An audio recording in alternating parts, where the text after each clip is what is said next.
लकड़हारा और उसकी कुल्हाड़ी। बहुत समय पहले की बात है।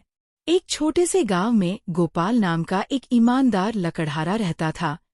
उसका जीवन बहुत साधारण था। हर सुबह वह जंगल जाता, पेड़ों की लकड़ियां काटता और उन्हें बाजार में बेचकर अपनी रोजी रोटी कमाता। गोपाल मेहनती था, पर उसके पास ज्यादा संपत्ति नहीं थी।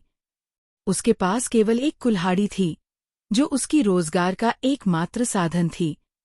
एक दिन गोपाल जंगल में नदी किनारे लकड़ी काट रहा था। गर्मी बहुत थी, इसलिए वह पसीने से भीग गया था। थोड़ी देर आराम करने के बाद उसने फिर से काम शुरू किया, पर जैसे ही उसने कुल्हाड़ी उठाई, उसका हाथ फिसल गया और कुल्हाड़ी सीधे नदी में गिर गई। गोपाल घबरा गया। नदी बहुत गहरी थी और तेज बहाव भी था। कुल्हाड़ी उसके लिए सब कुछ थी। अगर वह खो जाती तो वह अपना काम नहीं कर पाता। गोपाल दुखी होकर नदी किनारे बैठ गया और भगवान से प्रार्थना करने लगा, हे प्रभु, मेरी कुल्हाड़ी वापस दिला दो, वरना मेरे परिवार को भूखा रहना पड़ेगा। उसकी सच्ची प्रार्थना सुनकर नदी से जलदेवी प्रकट हुई। वे चमकदार आभा से घिरी हुई थीं।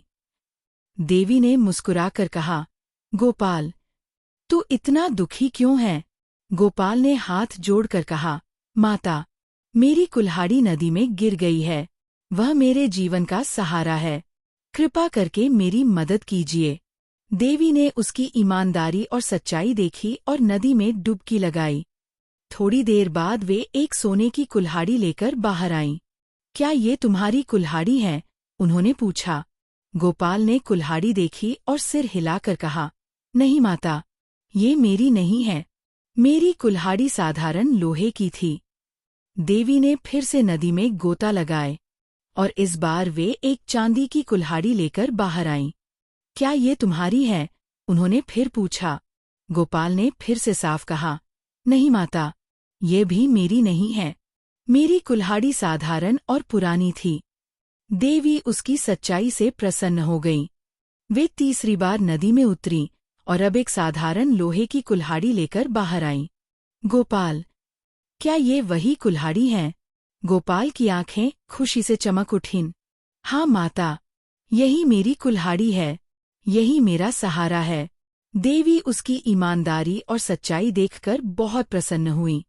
उन्होंने कहा, गोपाल, तुमने लालच नहीं किया, सच बोला, इसलिए मैं तुम्हें इन तीनों कुल्हाड़ियों का वरदान देती हूँ।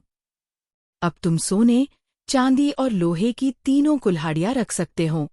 गोपाल ने हाथ जोड़कर आभार व्यक्त किया और तीनों कुल्हाड़ियां लेकर घर लौट आया। अब उसके पास संपन्नता भी थी और काम करने का साधन भी। पर उसने कभी लालच नहीं किया और हमेशा ईमानदारी से जीवन बिताया। गांव के लोग जब यह बात जान गए तो उन्हें भी सीख मिली कि सच्चाई और ईमानदारी हमेशा फल देती है। इस कहानी से हमें यह सीख मिलती है कि ईमानदारी सबसे बड़ा गुण है। लालच हमें धोखा दे सकता है, लेकिन सच्चाई हमेशा हमें सफलता और सम्मान दिलाती है।